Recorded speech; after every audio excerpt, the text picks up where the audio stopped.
ko voilà yambo ete ko mapata ta kimbangu ezaki maboko nkolo yemoko ndenge lobike eza eloko o ezali ko exister yenkolo yesu azwaki yango utili kolo ekiti to ebimelaki wapi eutaki wapi po ezala po eloko eza exister ezeloko bokoyi ko simba bokoyi ko mona bokoyi ba pesika bokoyi ko somba yango tango na sozaki tan seloko ko somba eutaki ofet wapi. Omoni papa Kimbangu ninga a meke ko kosa ba belge tama tuniye tata Kimba yozo kufa bon en fait bon tant yo kende tout ça boye na boye o tikili biso nini abi na tikili bino lingomba na tikili bino bible na tikili bino bible en réalité papa Kimbangu nga loba ni na tikili bino bana mais aboyi ko loba na tikili bino bana alobi na tikili bino bible parce que bible yango laka nzambe yende donc makambo ya nzambe za na kati ya bible na kati ya bible ni to yako découvrir que ba papa baza banzambe nzambi zengyankano muna wantu wantiona ndiono dilanga ike konka onzambi zodiasu ami oya biso akufa oya bino akufa asekwa te oya biso asekwa ki ye wana nzambe mais soki Yesu tango akufa kinde asekwa ki akomaki nzambe mais biso tata Kimbangu banda abotamaki azalaki nzambe ta kufi asekwa akomaki azalaki pe nzambe mais Yesu pe na yebi azalaki nzambe mais moto na moto azalaka na mission na ye tata Kimbangu na confirmer lelo ke akufa asekwa poni na lobi ke liwa ezalaki na nguye pa na ete mama lelo bazwa yo na bomoi tono na acide bazuyo bakotyo na acide sulfurique bakangi basude okufa te kasi okufi na déjà et bazwi tono na babua ke dindi kuna tono ebimi mutu abimi le tombeau était vide. Permettez o ba lo baba ba prophète ba meka ka ta bongo te no yo mama mfuidi bato ba beta yana ngambo Kimbangu tango bayaki na ye awa omoni la voix d'Isaïe wana ewa la voix d'Isaïe RTNC place ezaki ba cimetière ba minele bazuya babia ifole loto yeba Kimbangu ko so za nzambe ba ye pa ya mundele mo akufa kala ba ye wana kombo kuto date zo mona na sutere o akufa babi na ye yebisa biso o atande ko na biso akufa kala yebisa biso date ni na bota mana date o akufa yabi na bango vana na bino nie baye wana abengi tata wana akufa abengi mundele wana mundela bimina nkunda na nzoto na makila bamoni wake no oyo ndeko na biso ya kufa ka wana abimi en chair et en os yebi biso te tolobaki tata Kimbangu za nzambe oyebi kezaki sango mbalo babongo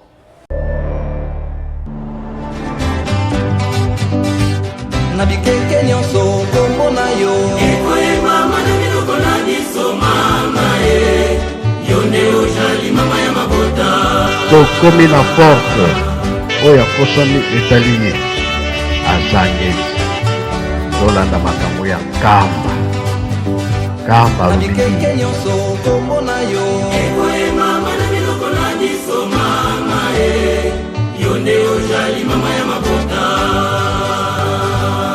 misala ezali mpona nkamba alobi nini mabonde lisime ezangi na mokili nkamba alobi owana nde kopesa biso makasi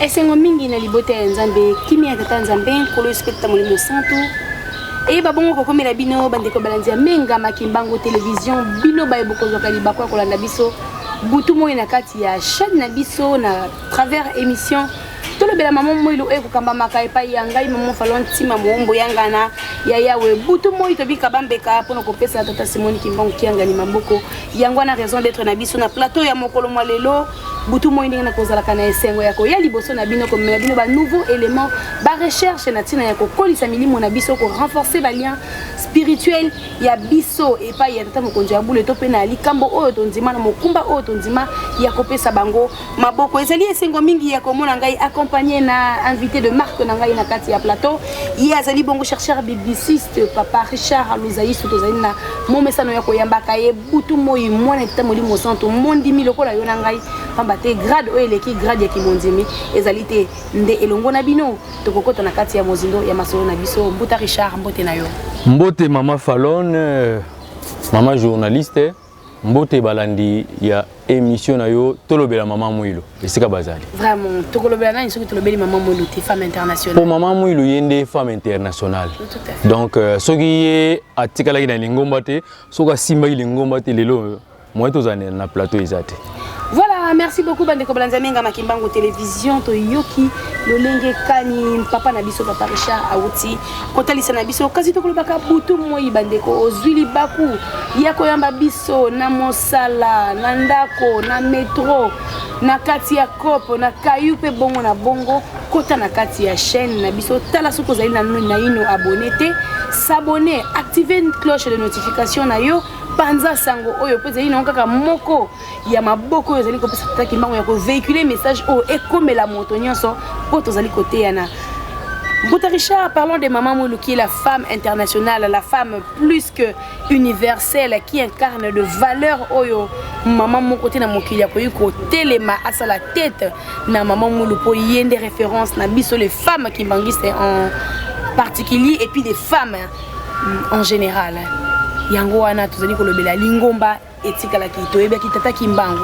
Aujourd'hui masolo na biso ya plateau thème na biso tozali ko réfléchir sur trajectoire et envoie la parcours et envoie la lelo yo papa Richard tozali na mokindenge bakolobaka ete ozali chercheur tozali ba journaliste tant oyo kilika musolo faut ko approfondir ba recherche ko yeba na kondima ya bakimbangi na kondima oyo biso tozali na moto yebi ete voilà ezali na nkamba voilà ezali papa Kimbangu kasi tozongi na ino na sima na 21 tozongi na ino na sima penza kuna kotala trajectoire et envoie la ezalaki solo boni pamba te tolobi mama munda tikala ki na yamba est-ce que na kati on a ko est-ce que yenda tikala ki na voilà est-ce que voilà et kimaki na ngwe kenda ndenge bato bakolanda ka biso bakolobaka ke voilà la kalisusu te voilà yali groupe de gens voilà yali nde ngwana bandeko Balanzamenga Makimbango télévision makanisi na biso ezali bongo mokolo malelo na tina yena papa Richard voilà auto ko benga kan voilà ezali en fait nini. Merci beaucoup na commissiona no nengo lobito kumisi Maman Mwilo pamba te soki lelo biso tozoloba c'est grâce à Maman Mwilo. So lelo lingomba evandi ezumisisa eza grâce à Maman Mwilo. Voilà ya solo batu baloba to yoka pe tata moko kingana zaka nango ote ezalaka groupe de gens so basangani baone ba constituer voilà boye mais voilà eza mitite eza eloko o existaki so to bito zonga na tangu na kala omona Moïse pe tata Nzambe bapesaki pe bâton prophétique bapesaki pe voilà ouais c'est la pe makambu to ebitanga kene liboso a Pharaon tout ça boye mais Moïse azaki mutu pe kaka siko so to zonge papa Simon papa Kimbangu Nzambe papa Kimbangu Nzambe azalaki na voilà aosa misala na voilà tangu tu baba amonike bakobi pene bakanga ye batu bandoko ya verrier po bazwa lisalisi au moins tomboli kaka voilà au baza na gauche batu babika kana nzela kaka nenga tomola kaka voilà donc voilà ezali bâton ezali nzete o existaka bien fait ozomona voilà toloba nano tango bakangi papa Kimbangu po ye mutazaki na voilà etikalaki na mboka Lukengo na yebi mama joine yebi Lukengo wana parcours en voilà tango bakangi papa Kimbangu na nkamba voilà etikalaki na Lukengo epa ya papa Tuvuma na Toma omoni ye mutagardaki voilà abombi yango bon et localisé kaka ye na kati ezaki pa na ye après tango longwe wana parce que Moni Batobele, Jean chapitre 8 verset 32, vous connaîtrez la vérité et la vérité vous affranchira. Voilà tant que l'ongo wana et keneki na mboka tadi. Hein, na mboka tadi na ebite soki oso koma na mboka na biso to koma. Esika papa ki mama. Voilà que na obomba ma. Na mboka tadi et pas maman longo. Et ça pas maman longo. Bon. To pesa na détail te ezaki ndenge nini ezaki ndenge nini ezaki pa mama longo na pesa parcours ya mvoala. Tango elongwe kuna eye na mboka eyeki na mpanga. Na mboka mpanga, mboka ya bapapa mobilier mpanga. Eyeki na mpanga. Eyeki na mpanga epa ya tata Lukaya. Lukaya ndo mfunzu. Lukaya ndo mfunzu Alphonse. Kuna longwaki ndenge nini? Kuna sikonde ndenge na insister. Epa tata Lukaya. Kuna longwaki ndenge nini? Ye na mwasi na ye babane kobota te. Mabota bazaki na problème mabota. Ne mwasi atie pression pa mobali bakende pa nganga. Bakeko talisa makambu baluka mabota. Tango bakei vers kulungongo ndem voilà et silike se yoki etika ko tumanda ko tumina nzeza ebimi. Tango bimi kuna eye na mboka mpangu. Elongwe na mpanga eke na mpangu. Okay. Kuna be umeleki na ngote tango elongwe na mpangu wana to be na parcours eyaki nde na Kimbonza. Na Kimbonza pe umeleki te elongwe na Kimbonza mbala moko eshite eyeti ezongi. Wapi? Ezongi na Nkamba. Okay. Voilà parcours. Ozongo ebandi na Lukengo, Tadi, Mpanga, Mpangu, Kimbonza après eyosuka na Nkamba. Ndetango ezongi na maboka mama Mwilu. Mama Mwilu nde atikalaki na yango ti mokolo mama Mwilu atikaki biso nde histoire ya mvoala et continue nango. Voilà, Papa Richard, merci beaucoup pour la précision. Qui bongo parcours ya mvoala ndenge salaki elongwe Nkamba eke tamboli bisika na nyonso na plan ya Nzambe sûrement ebaki pona nini salaki parcours wana tie ko tikala epai ya mama Mwilu. Mais kuna to kozali komona to kolobana ka to ebiete ndenge tozali na basite na biso ndakisa tanto komaka na tout pesika pe remise et reprise et salama ya nkolo Yesu na Tata Kimbangu. Tata Kimbangu. Siko voilà yambo ete ko mapa Tata Kimbangu. Ezaki na maboko nkolo Yesu yemoko. Ndenge lobi ke eza eloko o ezali ko exister. Yen nkolo Yesu azwaki yango euti likolo ekiti to ebimelaki wapi eutaki wapi po ezala po eloko eza exister ezeloko bokoyi ko simba bokoyi ko mona bokoyi ba pesika bokoyi ko somba yango tango na sozaki tango eloko ko somba eutaki au fait wapi. Bon en fait voilà ezali eloko ya likolo. Mais eloko nyonso ya likolo ezala symboliser. Ozomona? Eza eloko ya likolo eutaki na likolo mais eloko le fait ezala symbolique nde tango bakendaki na Zumbu, na Zumbu dia Kela. Kuna nde esika nkolo Yesu basololaki na papa Kimbangu. Esika nde bakataki yango pour remettre yango officiellement et pas papa Simon Kimbangu. Bakati yango na nzete. Oui, na nzete ezali o bakata yango et à remettre yango et pas papa Kimbangu. Na kati ya Zumbu dia Kela. Donc histoire eza yango. Mutapesa ote ezalaki soki ndenge ni na oloba eza officiel. Même au Kenya na batu ya zunga ba obete lo lisolo yango wana. D'ailleurs ezaki na présence na so na bosanité na présence. Oui, témoin mutu ezali Nzambe. Donc papa Kimbangu ezaki na ba camarade nepe mibale, je crois papa Diombo na papa Mosole bango mibale. So na bosani ba kombo ou na prononcer mabe. Papa Diombo na papa Mosole bango bazala présent. Pour bangayi il faut pas témoin bazala. Tango papa Kimbangu ba remettre mvoala wana. Tu vois? Donc voilà les attaques ezala pas tata mo songolo pakala za so na ngingazani ube azala so wafi. Tata mo azala na poto azala na mvoala na confirmer lelo ke mvoala lelo ni tolo bo ezala papa. Na maboko ezali na maboko ya tata Kimbangu kiangani. Parce que yende muta diriger. Pour muto diriger ye mutatika la na mvoala. Ozomona? Bato batuna me neni elekake pa batu. Elekake pa batu parce que la programme ya Nzambe faut ezali la bongo. Omoni papa Kimbangu ninga a meke ko kosa ba belge. Tama tuniye tata Kimbangu yozo kufa. Bon en fait bon tant yo kende tout ça boina boye o tikili biso nini. Na bina tikili bino lingomba.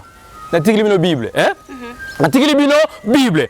En réalité papa Kimbangu alinga lobani natikili bino bana, mais aboyi ko lobana natikili bino bana alobi natikili bino Bible, parce que Bible yango naka nzambe yende donc makambo ya nzambe za na kati ya Bible. Na kati ya Bible ni to ya ko découvrir que ba papa baza banzambe. Na comme na kati ya zumbu ezali kombo na ngope. Ezali mwingu ko mwingu. Comme ya nzete wana batu bako vérifier.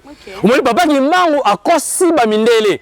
Ayebisi bango ole aloba ke natikili bino Bible, ole aloba natikili bino bana, mais alobi natikili bino Bible. Mais so okay parce que biso to capta banzembo. Liboso ngai na kende ngai Kimbangu natika kibino te pamba te natikela kibino. Alobi Bible. Bana nanga bango baja. Vous comprenez? Donc a foué na yekaka. Oh. Mokanda nzambe zali ko natika ka bana te. Bo za lokwa Sodom na Gomorrhe. Po bana wana bango ne Bible. Omona papa Kimbangu te. Asa école biblique wapi? Papa dengena sala école biblique wapi? Mais lokwa zali nzambe aobimisa makambo oyo ya minene oyo eza na kati ya Bible. Otali? Donc c'est comme ça. Donc on voit les alliés histoire moko ba fondaté, on voit les ko exister et tilelo ezali. Mama Mwilu mutatelaki na voilà nde tanga mama Mwilu pe yepe ayebi nini na salaki pour lelo mvoila éthique la lelo. De fait Maman Mwilu a salaki, l'histoire nous fait savoir que le 12 avril 1959 Maman Mwilu, il y a eu 3 événements où il est qui na daté na. Et c'est qui bon ba événement nini. Voilà, merci maman Falone. Journaliste pas d'arrapé chercher parce que bino nde boyambaka batu bino pe bo faut bo vérifier makambo to lobaka il faut bo vérifier ngo. Le 12 avril pour maman Mwilu tanga tika na voilà après tant comme le 12 avril abengi papa Diangenda abengi papa Diangenda biyaka na ke lakisa yo ake lakise voilà tanga ke lakisa ye po abipo ye déjà alinga tika biso bakamata ki voilà le 12 avril ne papa maman Mwilu apesa ki voilà et pas ya papa Diangenda officiellement. Et le même le 12 avril on appelle zalaki remise ya ba carte na ba premier catéchiste. Disait ko loba pona école oyo kalasi oyo ko tongama o bat ba oye ko la makama nzambe. École biblique. Otomona. Mais église de la raso batumisa ba sangani. Mais na ndenge ya l'état et comment ina noté. Donc, so to bi na ndenge na ne comment ki teseke motali bosa ka a déjà église ya maman Mwilu. Tout à fait. Donc, premier chef spirituel, ceux qui vont te le penza, ils ont maman Mwilu parce qu'à diriger l'église, à ça la organisation, à Kabouli ba carte, à zo Kaboula bisala. Voilà, maman, il y a un autre coup misara maman Mwilu, ok? Maman Mwilu donc, bamso ba kumisa Jeanne d'Arc tout, biso to zo lobela maman Mwilu. Pour Afrique, pour mudu Mwilu ayeba na makamute. Madame Mwilu kumisa likamwenda musika ke oza pembeni o azo ago vérifier. Voilà parcours et voilà yango wana histoire wana mutu a contredire répéter parce que zali bongo so na posa na okene na zunga ba oyebisa yo ne onga na lobi mama. Voilà balandi amenga Makimbangu télévision tozali kokoba na kati ya émission na biso malembe tisika wapi tokokende bongo ko shitene tozali koloba émission na biso ezali tolobela maman Mwilu manso tozali ko sala awa soki maman Mwilu atikaki na lingomba te tenga to beta ko tata lisolo voilà te po ezonga ki na maboko na tenga to beta tata lisolo soki pe ya o to premier chef spirituel te soki mama kaka ko isaki likambo wana yango ngai na yo kibongi se to ebi ete lingomba na biso s'il vous plaît ko banda na ba 3 ko bana na tata Kimbangu ya liputa bokangami na ye toyiko kitana ba 3 papa toza basé sur les enseignements kimbangiste ngai na maman kimbangiste enseignement nini oya motuya oyo yo zwi na pa maman Mwilu ozali ko salela yango po ete ozala ndakisa ozala solo femme de référence oyo ezali ko bela maman Mwilu tozali wana pona ko panza sango to kolemba te pamba te to nzimaki mokumba oyo moto na moto soki azali alliance tant to koyaka butu moyi ba émission biso zali ka to ko renouveler alliance ya to lakisa papa Kimbangu ko renouveler ka ko lakisa omoni papa Simon Kimbangu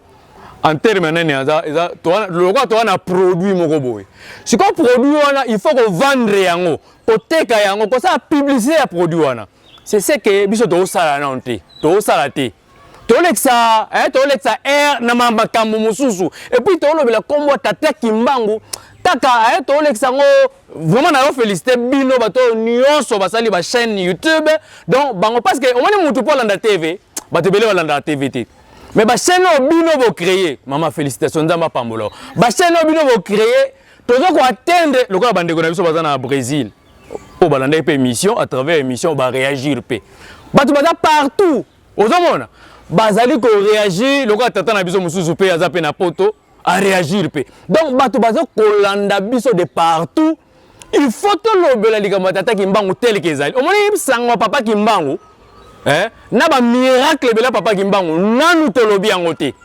ozomona donc yango na biso tango yambaka biso tozaka na occasion toloba tika biso toloba na biso. Voilà papa Richard tokozonga wana parce que nayebi na question moko ya suka na préparation on dans la vie na kata plateau na biso aujourd'hui il faut que ça fasse boum.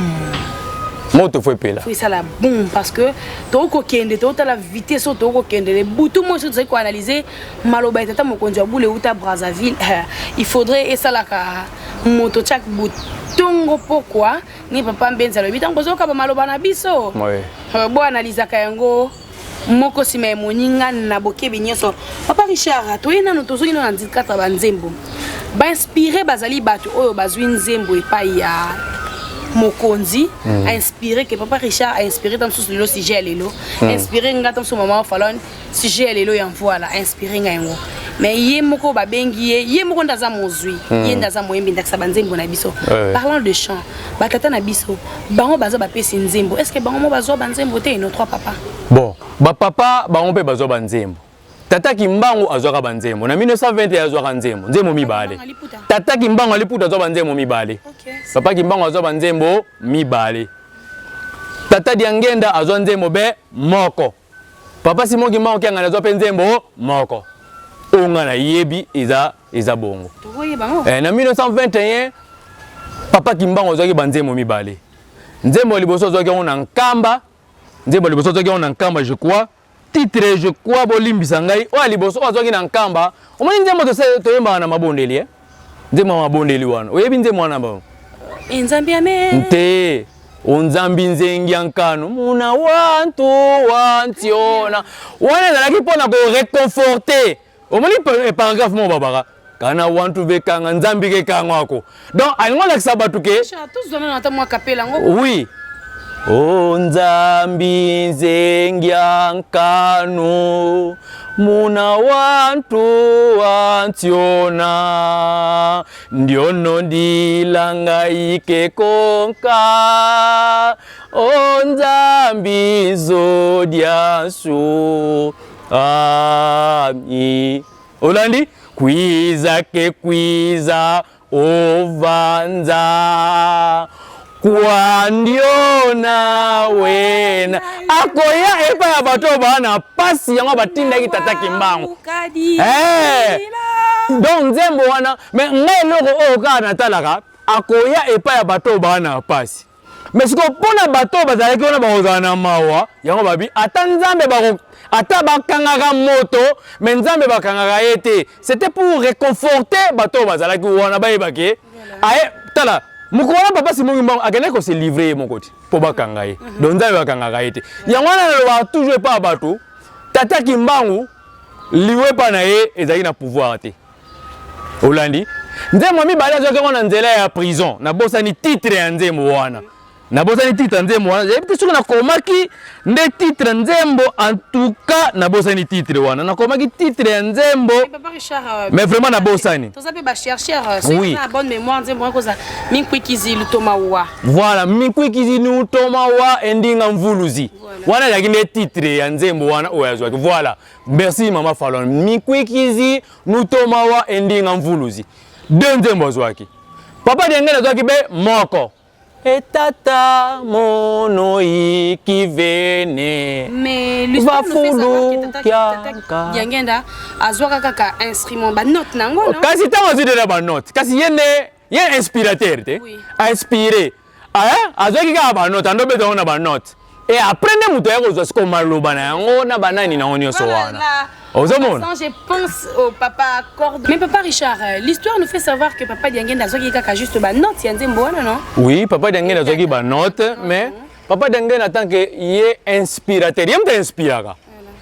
Ye azwaki kaka na ba note et après mutu ne mutu ayo capter ko maloba wana ta mwana poto. Ah voilà. Je crois permis nga pona kombo. Bongo papa Daniel Ndonga la yenda zo maloba ya Et tata Voilà. Fila vanza musala salukia kuse. Donc inspirateur aziba donc apesi maloba pa mutu mususu tala mystère ya zuyango ozomo opena maloba ndenge mo akoza le kasi yemda tindango botanga tindango kasi tini maloba ti omoni ne doloba papa diangenda bango bazoki banzembo bango baza ba inspirateur o azoka babenga ngo ba inspirer. Mais papa Diangenda 100% homme, 100% Dieu. Na 100% Dieu, il y a un inspirateur. Na 100% homme a commis inspiré. Donc, va jouer des rôles. Pour équiper la Moukili. Vous comprenez? L'occasion des inspirés, Tokanisi Bongo, le papa, cordon général, il y a inspiré. Ou t'as un mot quand Kamba et puis la cantine Zembo Kitoko. Ungi Ndoudi, impatiesi. Yamwe ce soir, mon appel zo Nzungu kwama fukuye mwini Kangu wingi wa mana fukila Ntimame uzele. Voilà à tous les inspirés. Bambote na bino bisika bozali kolanda biso. Attachement na tata moli mon santo inspiré akamuta masumu te. Kobuka tempelo inspiré. Inspiré à savant. Voilà. À savant. Voilà, donc c'est pas l'émission des inspirés, mais na kotala la mota ba nzembo to bimisi, otali mozindo elikambo moto. Nzamba pesi yo pouvoir, apesi yo don wana grâce wana. Ya ko zwa nzembo baninga bakoki kolela eyena nzela na yo quand même to batela likabo to zana yango. Bon, maman na kati te pourquoi na lobby inspiré à savant? Comment? Tata moko azape na épargner kombo na ye. Azape mbuta elingomba anoyebisa papa akende kotanga ake koyekola na poto pa koma savant. Ozolanda. Papa denge na pe pa bokende tanga kei akomi wana akutana na musicien mo pe na poto kala na bosi bane. Bakei sikoyo pa ya savant moko savant na babomba ka ye penza. Bien encadré, azape mondele. Bakei so bokei pa savant na bopesi mbote. Opesi mbote ni to opesa papa mbote na tongo. Opesi mbote olobi kombo ya mboka na yo professeur uti olobi na lingomba na ona pays uti. Batu baleki ta komi tour na ya opesi mbote olobi kombo na nga tel. Pays na ngai Zaïre. Église na ngai Kimbangi se savant na kangi loboko. Alobi ah boyo zana no pembeni. Tango pe yambi tango yeko yamba tata wana atuniye. Alobi ne ah est-ce que papa Dienge nazaka envie? Azotu na papa na biso wana ya musicien. Abi oui papa Dienge nazana no envie. Abi est-ce que bo kaptaka banzembo? Abi oui tozwaka banzembo alobi eh. Bato bazwa banzembo baza ba savant. Abi moni ngai ne naza boye. Na yeba te en quoi naza savant. Parce que na kotanga ba classe donc niveau na ngeza neti ya un primérien. Akoma na me ata na 5e des humanités. Si on est atteint à comprendre que qui savant, bah yekolaka yango te me babota maranongo ezali don n'engeza na Exode 31 verset 1 à 6. Papa Richard, dans la même occasion des 120 ans, je pense à mon père, tata moboti nanga, tata biologique qui a maman Falan parce que il est parmi des gens où le papa Diangen dans l'Axa Bango, les marques des véhicules qu'il doit fabriquer na pomme yamenaye. Là, il est déjà à sa première invention. Hein, papa Richard? Donc voilà quoi. Les savants. Oui, bah savant. Donc je suis témoin. Il y a boire ba fleur et pas papa bébé Tirbo. Oui.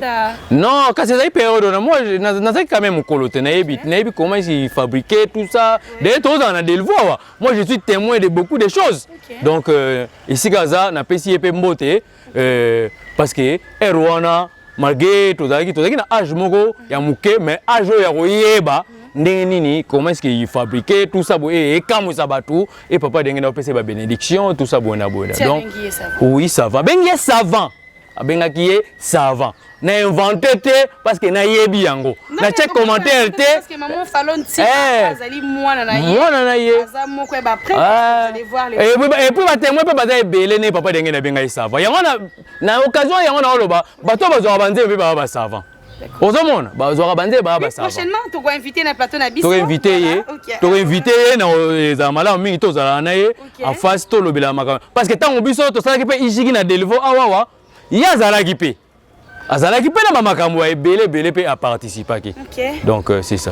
Voilà, maintenant de minutes tozali ko koba na kati ya émission na biso témoin ya moto nzambe moto tala papa Richard azalaki penetango papa diange nazo ko benga papa na ngai savant ngamo ko tu innocente donc nzambe ebindenge nini abongisaka makambo na ye papa Richard nazongi susu momuke sima moke tuti ko lobela nzembo papa simo kimbango ye moko oyo ayembaki po azwaki te po ye monda pesa ka banzembo don nzembo ya yembaki mbiya mekatula ayi ko sengela biso mawa po ye azana nzamba yini lisumu te mbiwa na mbiya me ya mabe ya biso batu ezaka mabe o batu ba basalaki yango ne salaki pe mawa tamso yango nzembo na pe kitaki ba circonstance ka ya likamumo be salami mabe pende zalaki donc yango wana pe nzembo na ekiti pe mbala moko siko ko tala circonstance wana ko comprendre ka nzambe asenga ikake balimbisa ka batu na sens wana mais papa kimba onkenga na zoka pe na nzembo wana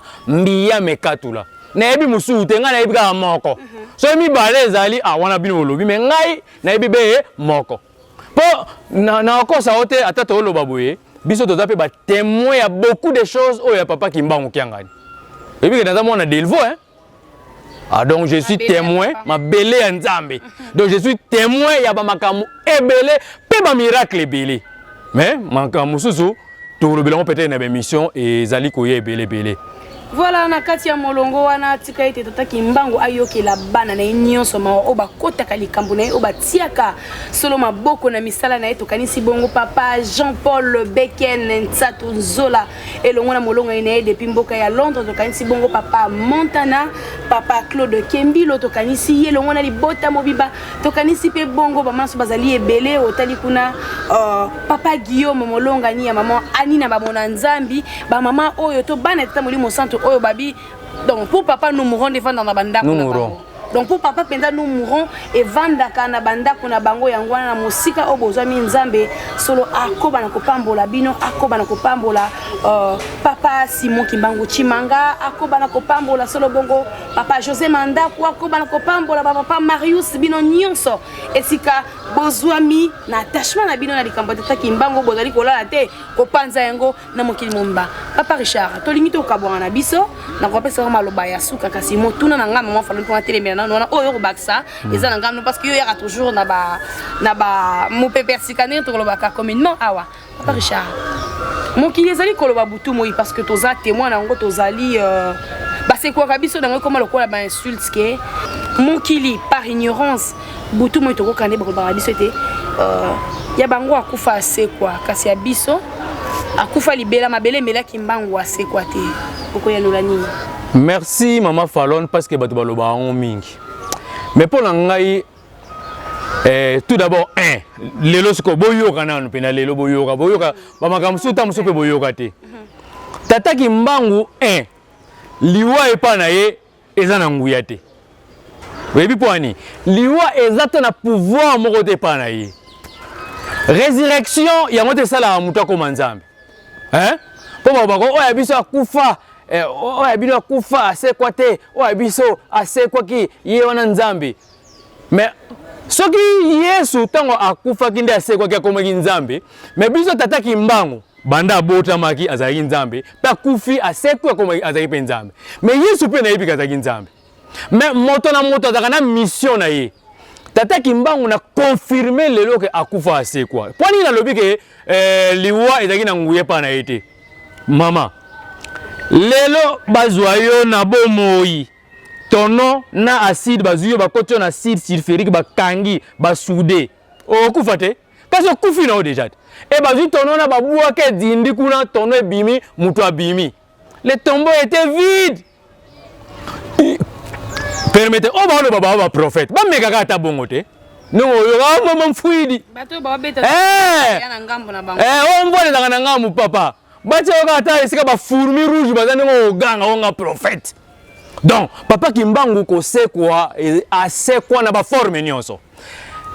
Akufi lelo ba minele ba sepeli na Kalina na Gombe. Oyoka hôtel Regina. Minele na kati bebo bazo sepela po Kimbangu akufi. Pouf, Kimbangu bimili bango. Même jour quand mokolo akufaki, même jour Kimbangu bimili bango la Kalina ba panzani.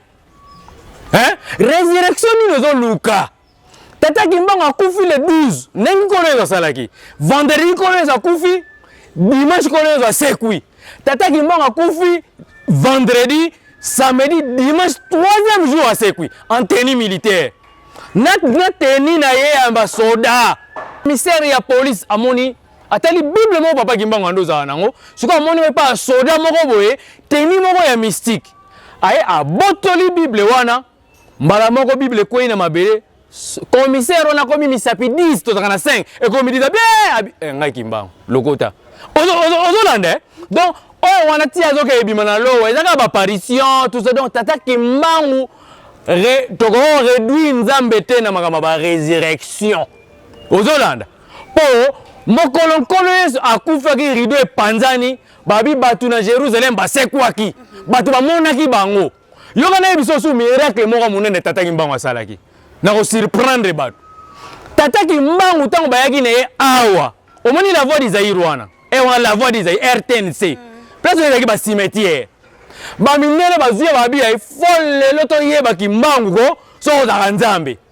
Ba ye pa ya mundele mo akufa kala. Ba ye wana comme beaucoup de dates omona na su hotel o akufa babi na ye. Yebisa biso. O atande ko na biso akufa kala. Yebisa biso date ni na bota mana date akufa. Yabi na bango vana na bino nie. Ba ye wana abengi tata wana akufa. Abengi mundele wana mundela bimina nkunda. Na nzoto na makila. Bamoni wewake no oyo ndeko na biso ya kufa ka wana. Abimi en chair et en os. Ba oui bakoza. Bamoni ye. Nenge lekaki na Yerusalem itango rido ya temple pasukaki batu na Yerusalem bamona kinenge mandeko basekwaki mais tata Kimbangu abenga ki tata wana mundele wana abimi na nkunda ba mindele mususu tula musieza ebangisa ki bango babi tata oyo anzambe mundele wana suka ki bongo te azonga ki na poto bakendaki ozolo na mama falon peut-être na surprendre batu babi oh likambo azongo wapi. Yo yebite menga nazo yebiso. Merci papa Eric Kiawa na mboka Allemagne pour na ba témoignage musu. Donc nga nazo yebisa bino makambu oyo ezali vrai. Kimbangu akufa, Kimbangu asekwa, Kimbangu asekwisa pe, Kimbangu pe akanga pe ere. Oyebi verrouiller kingonga, a verrouiller ere lobi soki bana na ngai bayete na mwasi na nga, moyena kenda ezate. Bachaki tembe bakotisi machiniste na train babi train telemagite et telemagika ekenda kite babi etika to zo mundele bazu mundele batie ona babita musu mutu munda wasa ba fent etambula ite ningi peka lelo ezali tita mama mulo yaki na bana nde train kendaki ningi pe lelo ezali mais papa Richard yango wana nde o to ko ba peke yango les a raison à réduire nzambe par rapport à ce qui est date de naissance.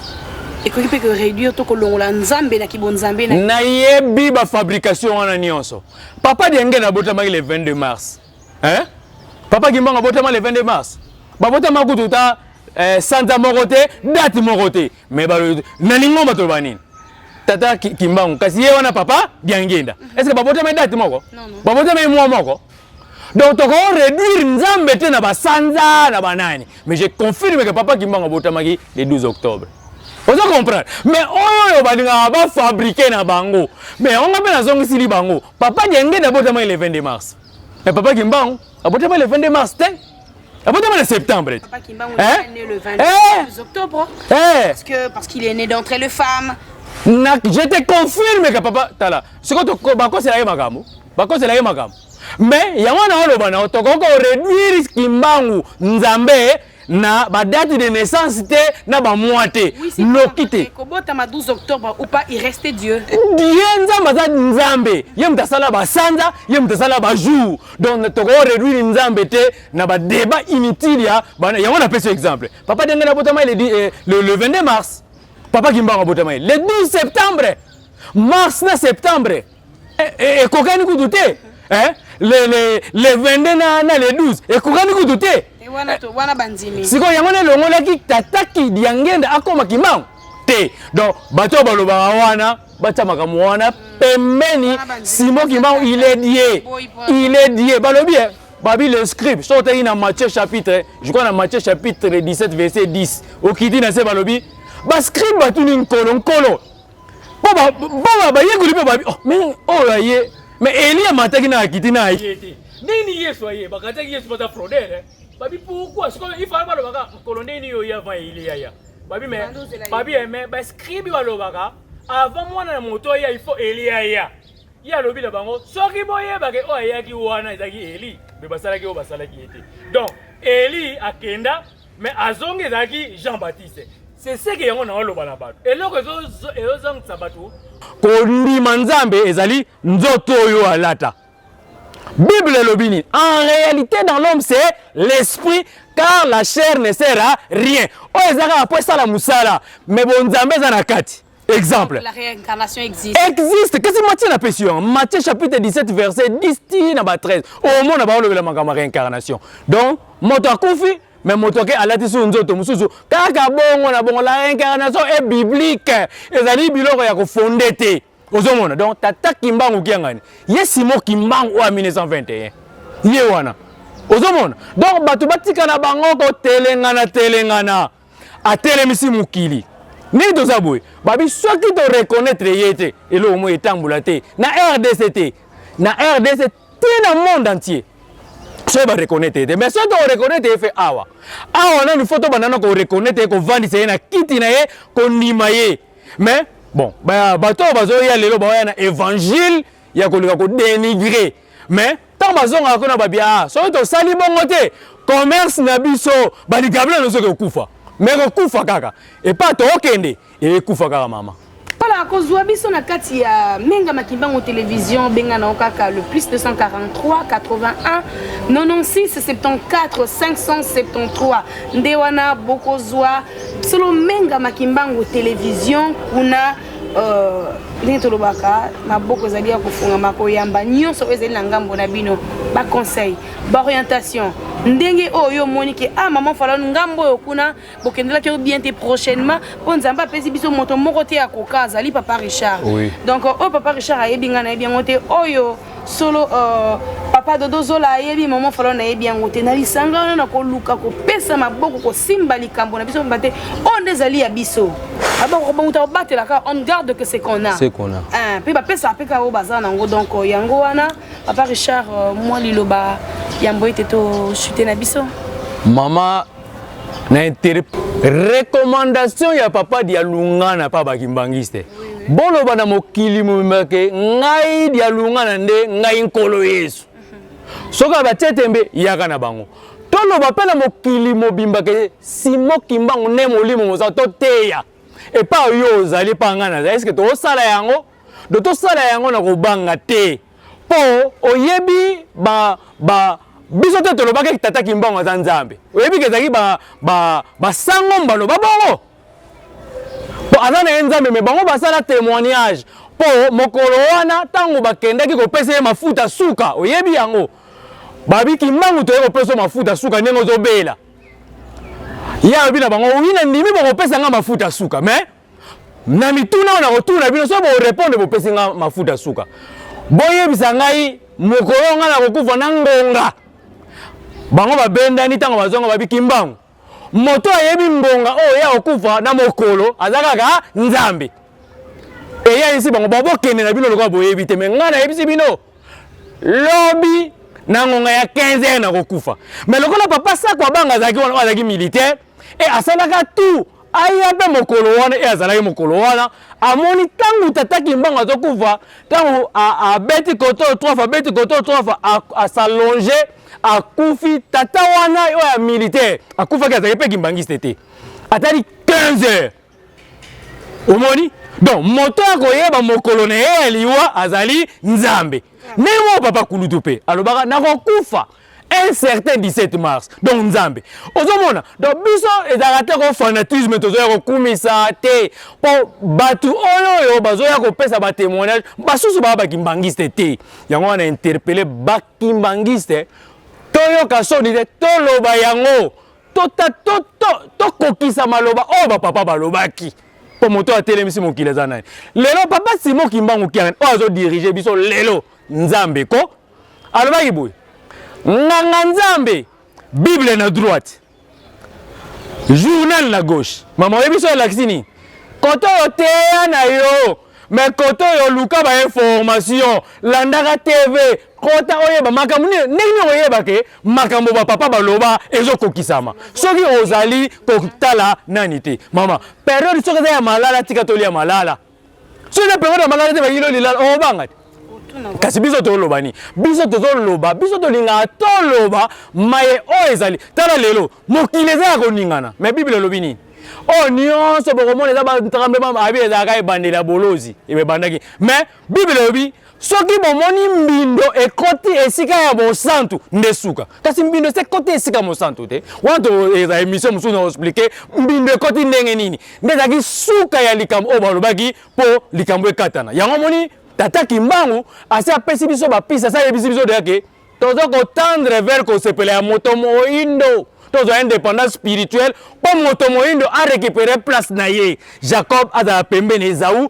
aprime asala makambo oyo asalaki te yango abi nalingi koningisa mokili oyo donc mayela bato nyonso ezala pamba yango wana occasion wana ndenge olobi tokomi na suka nalingi na interpele mpe bandeko oyo tolandaka émission oyo bolandaka biso bolandaka mama Fallon ntima ke tala badifficulté na omona mama baza na yango soki yo oza na Brésil nasengi nano merci na bandeko baa na Brésil oyo baolanda mpe Menga Kimbangu TV mama Fallon apesi bino mbote numéro bapesi bino yango wana na ndeko na biso oyo alandaki mpe émission atali tobombi kaka kombo na ye parce que misu balingaka ata asali œuvre totanga kombo na ye ye atali abi alobi nga naza na lupango moko eza na Matadi lokwa nalandi émission mpe nasepeli ale libota na ngai pa tata Kimbangu kianga ne wo napesi lupa donc abi akotinda kutu tokende tozwa mokanda tokende tochange banani ekoma na koma moko donc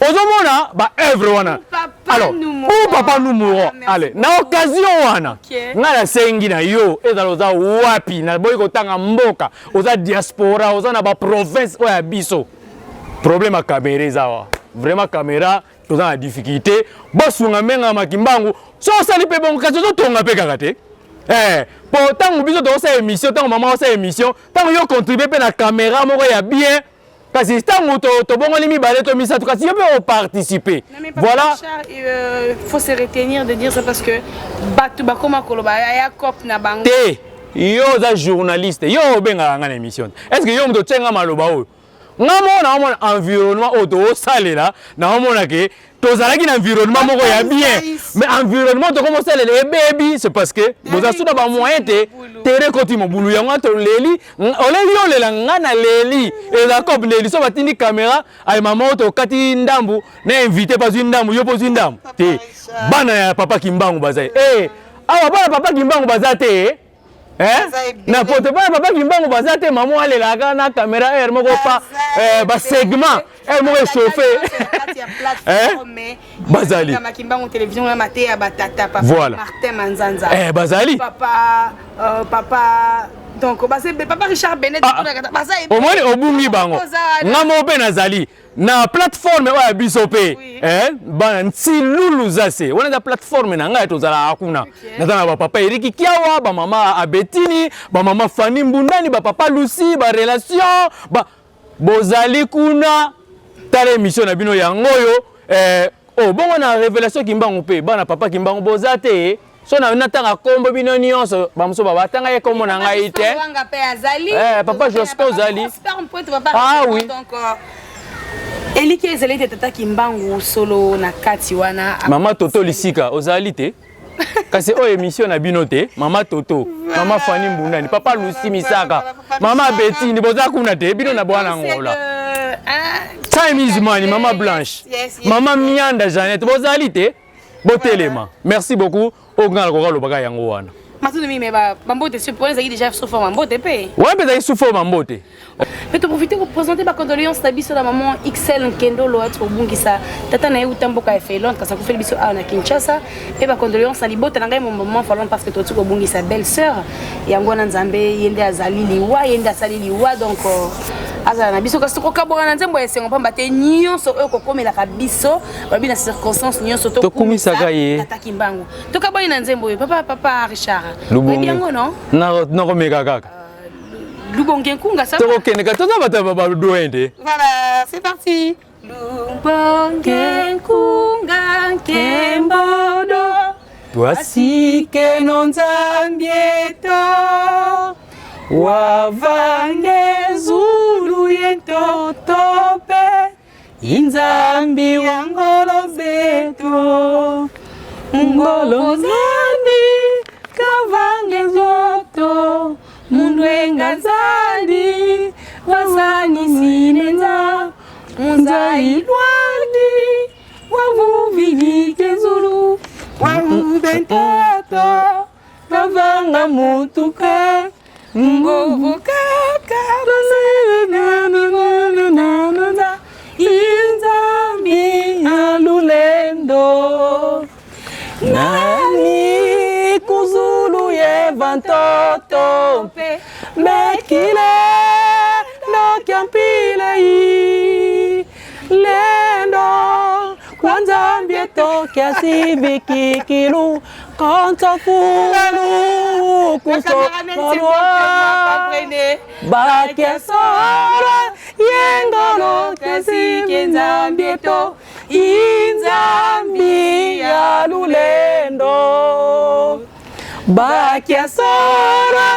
yengolo kiasi kenzambieto inzambi ya lulendo papa Titi Ngoma merci na yo mbote na yo papa chéri famille menga makimbangu télévision mate ba maman mate ba tata tokutana na kati na plateforme était possible donc merci mingi merci beaucoup na attachement merci na coup de pouce babi moi na soso soki a vimbi c'est que maman na yaza na se donc ba maman na ngao ba kopesa ka moi falon na boko na kati na plateforme na biso na possible merci ba grand respect ba tata nyonso boko na ndaka biso na bosa inte papa ilonga lutumba nzambe azala na bino tokutana na mikolo ezali ko ya au revoir.